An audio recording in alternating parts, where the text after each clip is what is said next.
प्रभू स्तुती असो, परमेश्वराला धन्यवाद देतो. पुन्हा या पुढच्या भागामध्ये तुमचे सर्वांचे स्वागत आहे. आणि आपण नव्या भागामध्ये पाहिलेलं आहे की परमेश्वराने एक मातीचा पुतळा तयार केलेला आहे, पण तो निर्जीव आहे. तो कसा आहे? निर्जीव आहे. आता त्याच्यामध्ये तो हलत नाहीये, डुलत नाहीये, तर तो कसा काय या पृथ्वीवरती कार्य करणार? कसं तो या पृथ्वीला सांभाळणार? कसं प्रतिनिधित्व करणार? तुम्ही विचार केला असणार की तुमचे हात, पाय, डोळे, कान, नाक, हे डोळे सगळे जे आहेत हे मातीने तयार केलेले आहेत आणि देवाने स्वतःच्या हाताने बनवलेले आहेत. परमेश्वर शब्द बोलला आणि झालं असं नाही केलं, तर त्याने स्वतःच्या हाताने तुम्हाला तयार केलेलं आहे, निर्माण केलेलं आहे. म्हणून तुम्ही आणि मी, मनुष्य प्राणी हा देवाच्या हाताची हस्तकृती आहे. देवाच्या हाताची हस्तकृती आहे. तुम्ही लक्षात घ्या. असंच नाही तयार झालं ते माकडापासून, कुठल्या प्राण्यापासून, पक्ष्यापासून मनुष्य नाही निर्माण झालेलं आहे. आपण पाहतो 7व्या वचनामध्ये, तर ते परमेश्वराच्या हाताची हस्तकृती आहे. हा माझ्या प्रियानो, परमेश्वराच्या हाताची हस्तकृती आहे. त्याने आपल्या हाताने बनवलेला आहे. धन्य हा मनुष्य प्राणी, धन्य आहे मनुष्य, धन्य आहे तुम्ही, धन्य आहे मी, की देवाने स्वतः आपल्या हाताने आम्हाला तयार केलेला आहे. आम्हाला आकार देण्यासाठी त्याने हाताने कष्ट घेतलेले आहेत. प्रत्येकाला वेगवेगळा आकार दिलाय. म्हणजे वेगवेगळा आकार दिला याचा अर्थ डोळे पाठीमागे, कान पुढे, तोंड मागे असं नाहीये. असं नाहीये. मनुष्य प्राणी आहे. वेगवेगळ्या, म्हणजे कोणाला लहान केलंय, कोणाला मोठं केलंय. तुम्ही पाहता माझ्या प्रियानो, आपण मोठे झाल्याच्या नंतर आपले चेहरे फार वेगवेगळे दिसतात ना. ज्या वेळेला लहान बालक जन्माला येतात, लहान बाळ जन्माला येतात, उदाहरणादाखल मी सांगतो, लहान बाळ जन्माला येतात त्यावेळेला हॉस्पिटलमध्ये जन्माला पुष्कळशा बहिणी आलेल्या असतात, गरोदर स्त्रिया असतात आणि त्यांची प्रसूती झाल्याच्या एकाच वेळेला मग 10-10, 15-15 बहिणींची प्रसूती होत असते हॉस्पिटलमध्ये. आणि मग तर ते 10 बाळे एकाच वेळेला जन्माचा 10 वेगवेगळ्या ठिकाणी. परंतु त्या प्रत्येक बाळाला जन्मल्याच्या नंतर जर अनेक वेळा एकाच वेळेला जर अनेक प्रसूती झालेली असतील,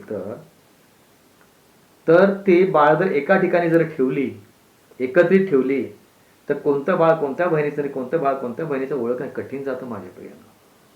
काही वेळेला कठीण जाते. आणि म्हणून त्यांना लेबल लावले जातात, त्यांना नंबर लावला जातो, नंबर दिला जातोय, त्या नंबरावर त्यांना ठेवलं जाते. कारण फार कठीण असते, समजत नाहीये. किती सारखी असतात ना. मग जसं जसं आपण वाढत जातो, मोठं जसं आपापले चेहरे वेगवेगळे बदली होत जातात. पण शक्यतो चेहरे जे असतात बाळांचे आई वडिलांसारखे शक्यतो असतात. लक्षात घ्या. त्यांच्याच प्रतिरूपासारखे दिसतात. तुम्हाला माहिती आहे, बाळ जन्माच्या अगोदर त्या गर्भामध्ये असतं त्यावेळेला आई आणि वडील यांचे फार हे असतात, विचार असतात. वडील म्हणत असतो नाही नाही नाही नाही नाही, माझं येणारं बाळ माझ्यासारखं असेल. आई म्हणते नाही, म्हणजे माझ्यासारखं असेल, माझ्यासारखं असेल, माझ्यासारखं असेल, कोणासारखं असेल, दोघांसारखे असणार आहे, घाबरू नका. पण ते असणार आहे, कारण ती तुमची झेरॉक्स कॉपी आहे. तुम्ही देवाची झेरॉक्स कॉपी आहात. तुम्ही देवाची झेरॉक्स कॉपी. आणि महत्वाची गोष्ट आता मी तुम्हाला सांगणार आहे, ती म्हणजे परमेश्वराने निर्माण करतोय पुतळा मातीचा तयार केला. आता त्याच्यामध्ये तो डोलू शकत नाही, नाचू शकत नाही, उठू शकत नाही. तो निर्जीव होता, पण त्याला सजीव बनवणं गरजेचं होतं. आणि सजीव बनवण्यासाठी देवाने काय केलं असेल बरं? पहा, आपण या ठिकाणी पाहूया 7व्या वचनामध्ये. मग परमेश्वर देवाने जमिनीतील मातीचा मनुष्य घडीला व त्याच्या नाकपुड्यात जीवनाचा श्वास फुकला. श्वास फुकला, नाकपुड्यामध्ये जीवनाचा श्वास फुकला. हा, जीवन पाहिजे ना. श्वास, श्वास म्हणजे हवा. कोणाची हवा आहे ते? या पृथ्वीवरची देवाने घेऊन टाकली का? नाही, आपल्या स्वतःचा श्वास त्याच्यामध्ये फुकलेला आहे. आणि मग मनुष्य जीवधारी प्राणी झाला असं म्हटलेलं आहे. त्याला जीवन कुठून मिळालं? प्राण्यापासून नाही, पक्षापासून नाही, कुठल्याही व्यक्तीपासून त्याला जीवन मिळालेलं नाही. तर त्याला जीवन सुद्धा देवापासूनच मिळालेलं आहे. तुम्हाला जीवन जे मिळालेलं आहे, जे तुम्ही आज बोलता, जे मी बोलत आहे, तुम्ही चालता, सर्व काय पाहत आहे, देवापासून तुम्हाला मिळालेलं आहे. माझ्या प्रियानो, हे लक्षात घ्या. देवापासून आहे, दुसऱ्या कोणाकडून नाहीये. आज तुमच्यामध्ये जे जीवन आहे हे देवाकडून मिळालेलं जीवन आहे. आज तुम्ही चालता बोलताय हे देवाकडून मिळालेलं आहे. प्राणी परमेश्वराने बनवला, प्राणी व प्राणी झाला, मग त्याच्यामध्ये परमेश्वराने श्वास फुकला का स्वतःचा? पक्षी परमेश्वराने बनवले, परमेश्वराने त्या पक्षामध्ये आपला स्वतःचा श्वास फुकला का?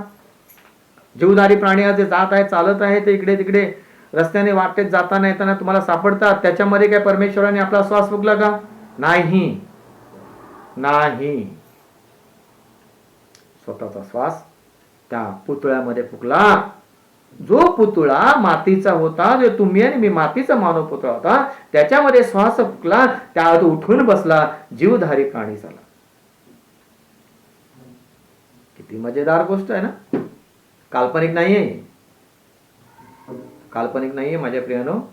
हे अस्तित्व आहे आणि हे सत्य आहे. हे सत्य आहे. ही काल्पनिक घटना घडवून लिहिलेली आहे किंवा सांगितलेली काल्पनिक गोष्ट नाहीये.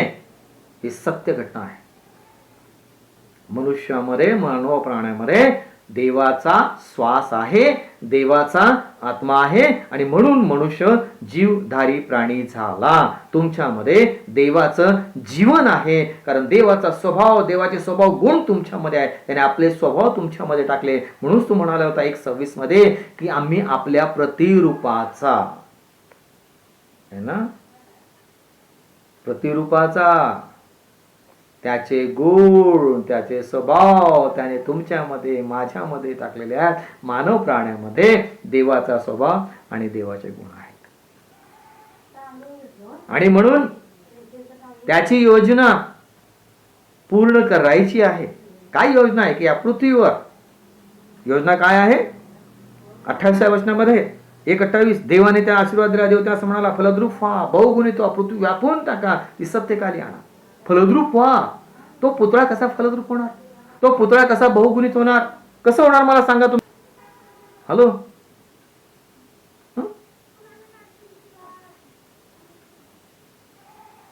तुमच्यामध्ये देवाचं जीवन आहे.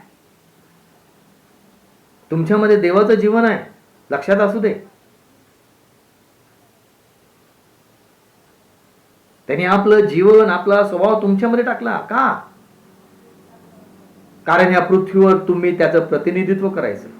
पुतळा करू शकत नाही ना. फलद्रूप व्हा, बहुगुणित व्हा. फलद्रूप कसा पुतळा होणार? बहुगुणित कसा पुतळा होणार? पृथ्वी कशी व्यापून टाकणार? सत्यखाली कशी आणणार? पुतळा चालू शकतो का? पुतळा बोलू शकतो का? त्याला हात आहेत, पाय आहेत. स्तोत्रकर्त्यामध्ये पुष्कळ सांगितलेलं आहे, ते तुम्हाला नंतर सांगेन मी. डोळे असून पाहू शकत नाही, नाक असून श्वास घेऊ शकत नाही, तोंड असून बोलू शकत नाही. सर्व काय होतं? काही करू शकत नव्हतं. तो निर्जीव पुतळा होता. देवाने आपल्या प्रति झेरॉक्स कॉपी तयार केली, पण तो निर्जीव होता. त्याला सजीव करण्यासाठी त्याने स्वतःचा श्वास त्याच्या नाकपुड्यामध्ये फुंकला का मनुष्य जीवधारी प्राणी झाला. कुठला श्वास फुंकला? मृत्यूचा श्वास नाही, जीवनाचा श्वास. तेव्हा मनुष्याला जीवन मिळालं. आता उठून उभा राहिला, तो बसला. तुम्हाला माहित आहे का, मी आवर्जून गोष्टी पाहतो.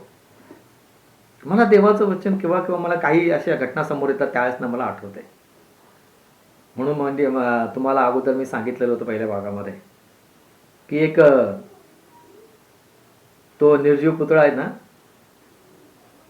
शेवटच्या वेळेला पाहायला मिळतो कसा असतो तो, कसा बनवला होता.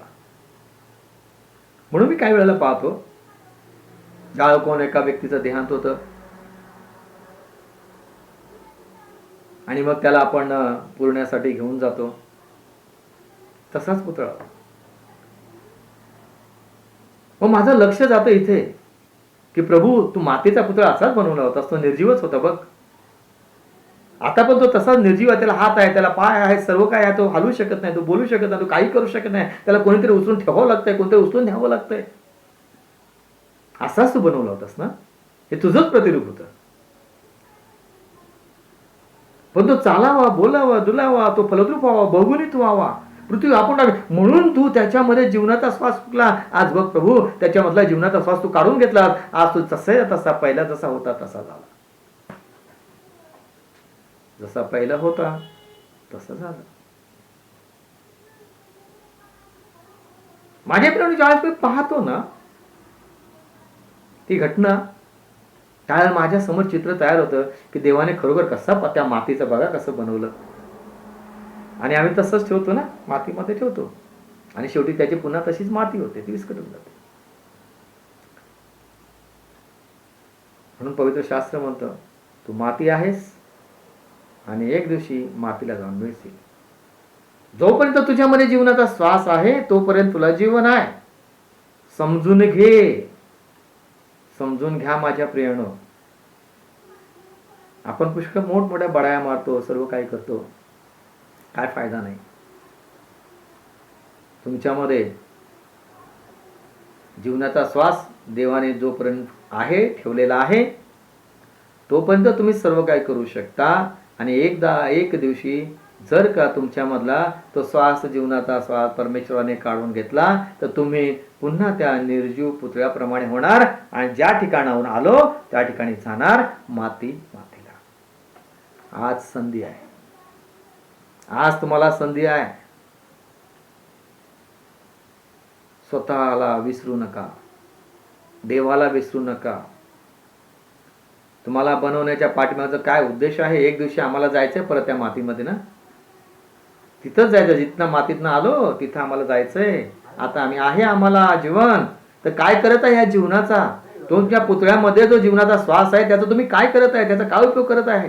त्याचा उद्देश काय आहे? कारण काय आहे? तुम्ही समजू शकता का? स्वतः समजू शकता? आज तुमच्यामध्ये जीवन आहे. काय आहे तुमच्या जीवनाचा उद्देश? काय आहे माझ्या जीवनाचा उद्देश? मी काय करत आहे? आपण वाचतो 6व्या अध्यायामध्ये, आपल्या 6व्या वचनामध्ये, 6व्या दिवसामध्ये आपण काय पाहिलं की परमेश्वराने जे काही बनवलं, मनुष्य बनवला, तो सर्व चांगला होता, वाईट नव्हतं. आज मी कसा आहे? आज तुम्ही कसे आहात? आज तुम्ही काय विचार करत आहात? तुम्ही कसे आहात माझ्या प्रियानो? तुम्ही कसे आहात? काय विचार करत आहात तुम्ही? काय आहे तुमचा उद्देश? आम्ही शिकलो पाहिजे. आम्हाला का माहित नाही? कारण आपण काय करतो की आपण वचन वाचतो पण ते समजून घेत नाही. आम्ही ज्या वेळेला रस्त्याने चालतो, ज्या ज्या गोष्टी आम्हाला दिसतात त्या वेळेला आमचं लक्ष कुठे गेलं पाहिजे? वचनाकडे गेलं पाहिजे की परमेश्वराने कसं केलंय. तुम्ही रस्त्याने चालता, रस्त्याने चालता ना, तुम्ही दिसतं ना सर्व सृष्टी. तुम्ही कधी विचार केला की त्या सृष्टीकडे बघून पवित्र शास्त्रामध्ये वचनाकडे येतं का? यायला पाहिजे माझ्या प्रियानो. तुम्ही पहा ते कसं परमेश्वराने बनवलं, कसं निर्माण केलेलं आहे. पण जर आम्ही याचा अभ्यास केला तर आम्हाला समजतं. म्हणून माझ्या प्रियानो, जीवन मनुष्याचं फार महत्वाचं आहे. अति मोलाचं आहे. म्हणून एका ठिकाणी परमेश्वराचं वचन सांगत आहे की तुम्ही मौल्यवान आहात. तुमचं मूल्य फार मोठं आहे. तुमच्या जीवनाची किंमत कोणी करू शकत नाही. तुमचं मोल कोणी लावू शकत नाही. एक गाडी विकायला रस्त्यावर ठेवली, प्राणी विकायला रस्त्यावर ठेवला, त्याची किंमत आपण करू शकतो ना. मनुष्याला विकायला रस्त्यावर ठेवा, त्याची काय किंमत होईल? काय करणार त्याची किंमत? काय किंमत आहे त्याची? बोली लावू शकता? नाही. अनमोल आहे. कारण त्याच्यामध्ये परमेश्वराचं श्वास आहे, परमेश्वराचं जीवन आहे. हा माझ्या प्रियांनो, परमेश्वराचं जीवन तुमच्यामध्ये आहे, माझ्यामध्ये आहे. तुम्ही सजीव प्राणी, एक विशेष प्रकारची मानव जो प्राणी, हा विशेष आहे, विशेष. मी काय ह्या वचनावर जास्त भर देत आहे, कारण तुम्ही आणि मी फार विशेष प्रकारचे लोक आहोत. तुमचा DNA कुठून आलेला आहे तुम्ही विचार करा. तुमचा उद्देश काय आहे विचार करा. आज मी कुठे आहे, मी काय करत आहे, मी कोणत्या मार्गाने जात आहे, कोणत्या गोष्टी करत आहे, आपण विचार केला पाहिजे. माझ्या प्रेरणा, तुम्ही विचार केला पाहिजे.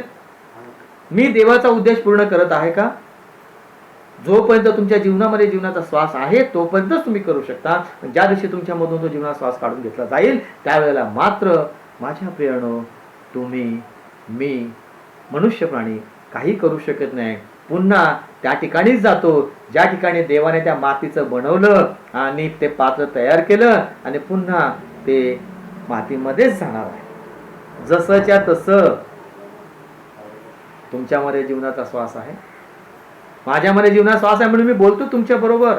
तुम्ही बघत आहात, तुम्ही पाहत आहात, तुम्ही ऐकत आहात, कारण तुमच्यामध्ये जीवनाचा श्वास आहे. जर तुमच्यामधून जीवनाचा श्वास जर काढून घेतला तर माझ्या प्रियानो, तुम्ही ऐकू शकणार नाही, पाहू शकणार नाही, काही करू शकणार नाही. आणि म्हणून पवित्र शास्त्रामध्ये म्हटलेलं आहे की तुम्ही या पृथ्वीवर परके आणि प्रवासी आहे, तुमचं काही नाही, खाली आहात, आय खाली आहात गए.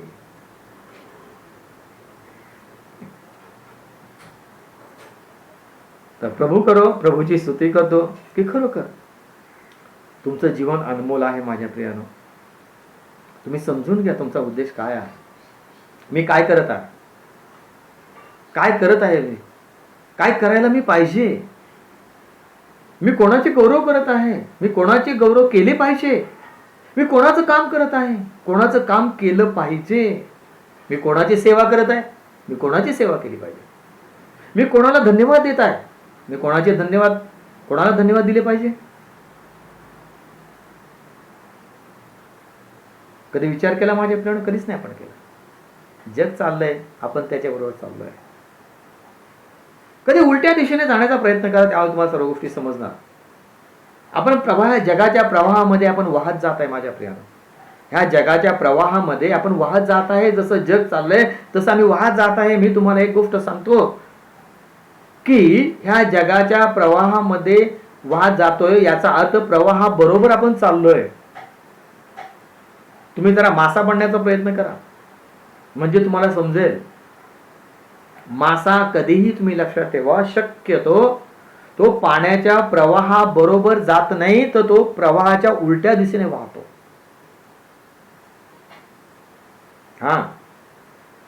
मासा जो आहे हा प्रवाहाच्या उलट्या दिशेने वाहतो.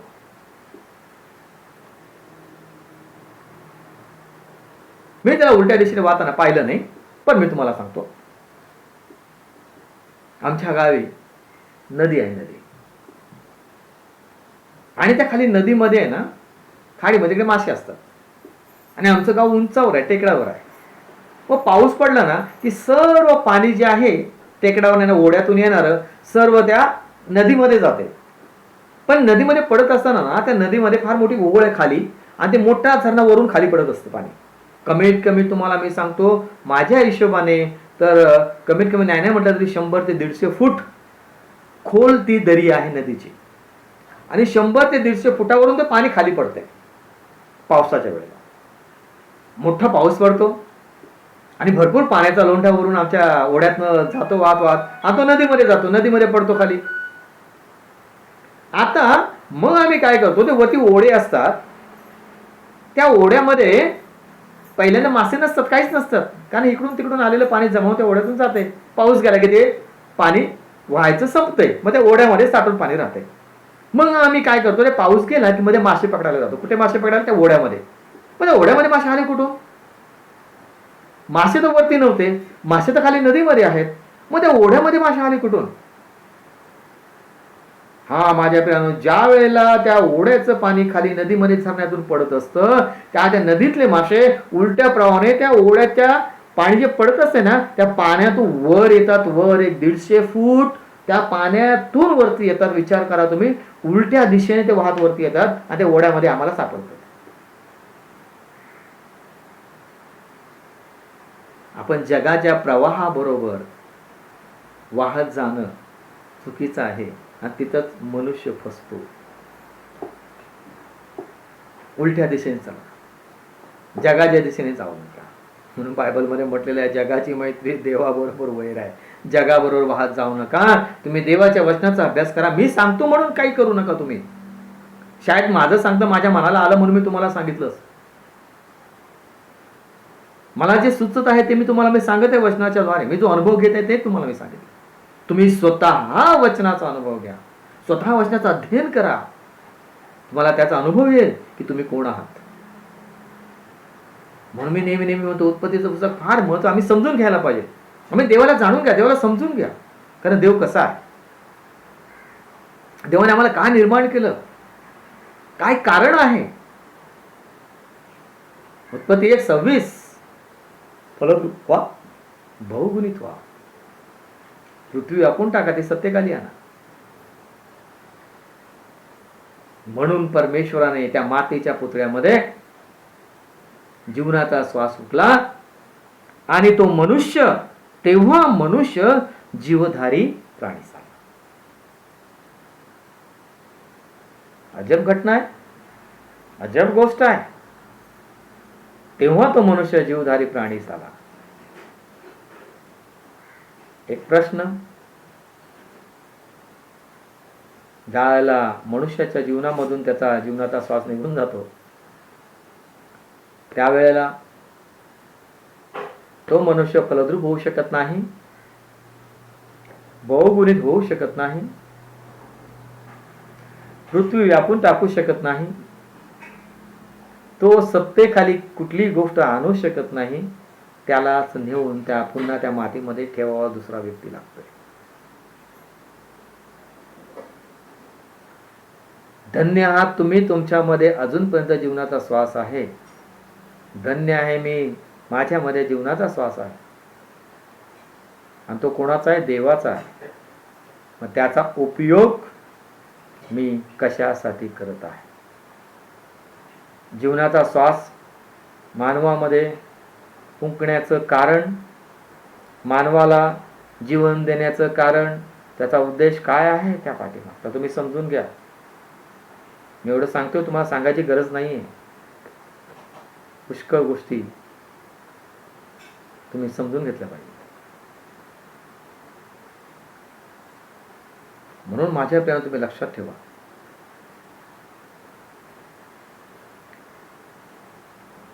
मनुष्य प्राणी त्याचं मोल कोणी करू शकत नाही,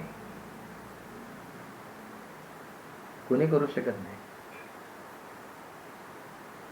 मेल्याच्या नंतर कोण त्याला विचारते का? मेल्याच्या नंतर कोण त्याला विचारतं का? कोणी विचारत नाही. मेल्याच्या नंतर त्याला कोणी विचारत नाही. त्याला कधी लवकर न्यावा, त्याला परत मातीमध्ये ठेवावं असं म्हणतात. कारण त्या पृथ्वी तलावरती सर्वात घाणेरडी कुठली वस्तू असेल तर मनुष्य प्राणी आहे. पण जोपर्यंत त्याच्यामध्ये जीवनाचा श्वास आहे तोवरच त्याला किंमत आहे, तोवरच त्याचं मोल आहे. आणि एकदा त्याच्यातला श्वास, त्याचा प्राण निघून गेला की त्याला कोणतीही किंमत नाही. आज तुम्हाला एवढं मोल आहे, त्याचा तुम्ही सदुपयोग करा. तुमच्यामध्ये जीवनाचा श्वास आहे, त्याचा तुम्ही सदुपयोग करा. कारण जीवनाचा श्वास मानवामध्ये, म्हणून मानव विशेष आहे. देवाचा स्वभाव, देवाचं सानिध्य.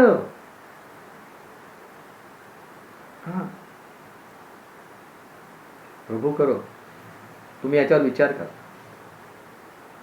तुम्ही याच्यावर विचार करा. तुम्ही आणि मी एक मातीचं भांड आहे. हे पात्र आहे, हे पात्र आहे.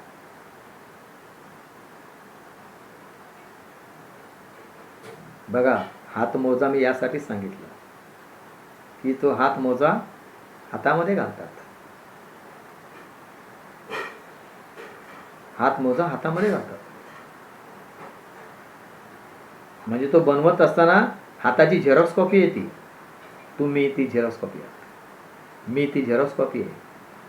देवाच्या प्रतिरूपाचे तुम्ही आहात, देवाच्या प्रतिरूपाचं मी आहे.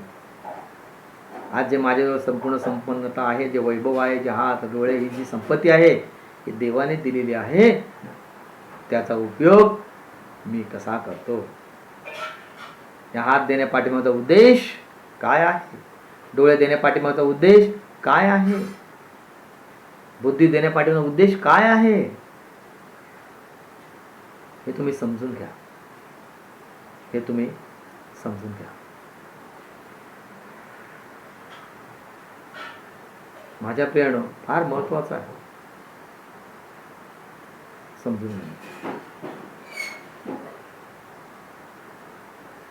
फार महत्वाचं आहे समजून घ्या. तर प्रभू करो तुम्हाला काही गोष्टी समजल्या असतील. आता आपण पुढच्या भागामध्ये परत पाहणार आहोत, ह्याच विषयावरती, ह्याच्यावरच मनन करणार आहोत, ह्याच्यावरच मंथन करायचंय.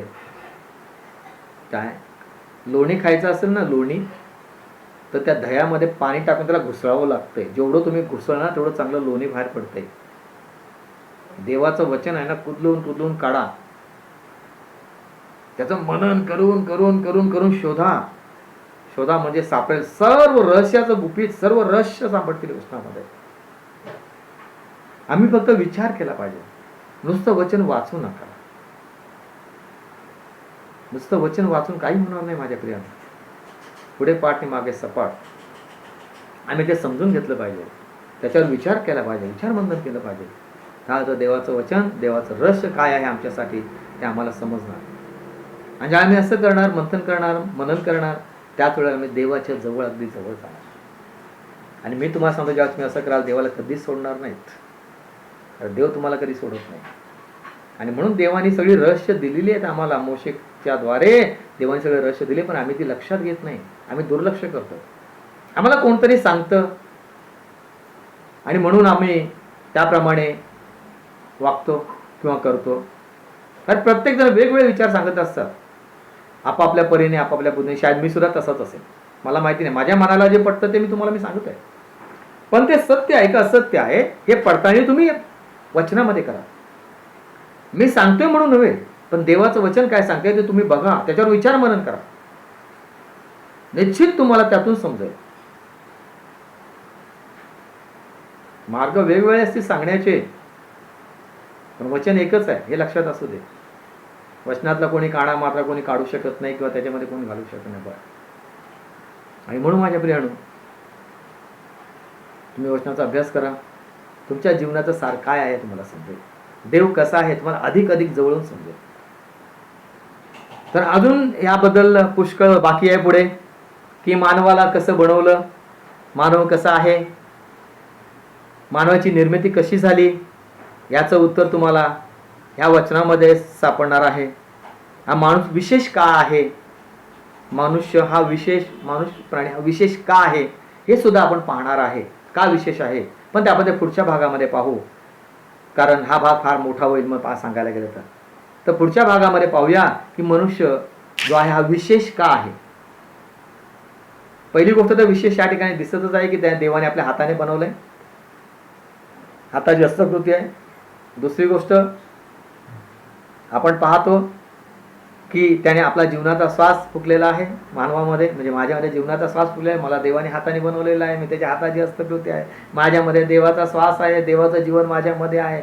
इथे महत्वाची गोष्ट. आणि अजून काय विशेष आहे ते सुद्धा आपण पाहणार आहे. विशेष काय, प्राणी आणि मनुष्य ह्याच्यामध्ये काय फरक आहे आपण पाहणार आहे. आपण ते पुढच्या भागामध्ये पाहू. तर प्रभू करो की तुम्ही याचं मनन करा. तुम्हाला पुढच्या भागामध्ये आता प्राणी, पशु, पक्षी आणि मनुष्य ह्याच्यामध्ये काय फरक आहे, काय फरक आहे, म्हणून प्राण्यापेक्षा मनुष्य का विशेष आहे आपण पुढच्या भागामध्ये पाहूया. यात आपण प्रार्थना करूया. परमेश्वरा, मी तुला धन्यवाद देतो, मी तुझे आभार मानतो, स्तुती प्रशंसा करतो प्रभूशी, की परमेश्वरा ह्या भागामध्ये तू आम्हाला दाखवून दिलेला आहेस की आमच्यामध्ये असणारा जो जीवनाचा श्वास आहे तो देवा तुझ्याकडून आलेला आहे. परमेश्वरा, आमच्यामध्ये असलेले जीवन हे तुझ्याकडून आलेलं आहे आणि म्हणून आम्ही एक विशेष असे जीवधारी प्राणी आहोत. धन्यवाद देतो परमेश्वरा, की आज आम्हाला समजलेलं आहे की आम्ही काय केलं पाहिजे, आम्ही काय करत आहोत प्रभूशी, याविषयी तो आम्हाला दाखवून दिलेलं आहे. परमेश्वरा, आमचं जीवन जे आहे परमेश्वर हे आमचं नाही, ते तुझं आहे, तुझ्यासाठी आहे माझ्या प्रभू देव बाप्पा. म्हणून मी तुला धन्यवाद देतो, स्तुती आणि प्रशंसा करतो आणि प्रार्थना येशू ख्रिस्ताच्या नावामध्ये करतो. आमेन. या आपण पुढच्या भागामध्ये भेटूया. तोपर्यंत अजून तुम्ही याच्यावर मनन करा. काही प्रश्न असतील तुम्ही मला पाठवू शकता ईमेलच्या द्वारे. अनेक वेगवेगळी माध्यम आहे, त्या माध्यमाच्या द्वारे तुम्ही विचारू शकता प्रश्न, जेणेकरून मला जर त्या प्रश्नाची उत्तर मला मिळत असतील ते जरूर मी देईन, आणि जर माझ्याजवळ प्रश्नाचं उत्तर नसेल तर काय मी देऊ शकणार. परंतु जे काही असेल ते आपण जे काही मनन केलेलं आहे याच्यातूनच प्रश्न असावेत, कारण जगिक प्रश्न नसावे. तर बायबलमध्ये आपल्याला प्रत्येक प्रश्नाचं उत्तर सापडत आहे आणि म्हणून तुम्ही निश्चितच आपण प्रश्नाचा विचार जर चांगला आहे, कारण याच्याद्वारे तुमच्याकडून मलाही शिकायला मिळेल आणि माझ्याकडून आम्ही एकमेकांकडून शिकू शकतो. यालाच म्हणतात बायबल स्टडी आणि बायबल अध्ययन. तर या आपण पुढच्या भागामध्ये भेटूया. तोपर्यंत आपण विश्रांती करूया. Amen. Praise the Lord. Hallelujah. God bless you.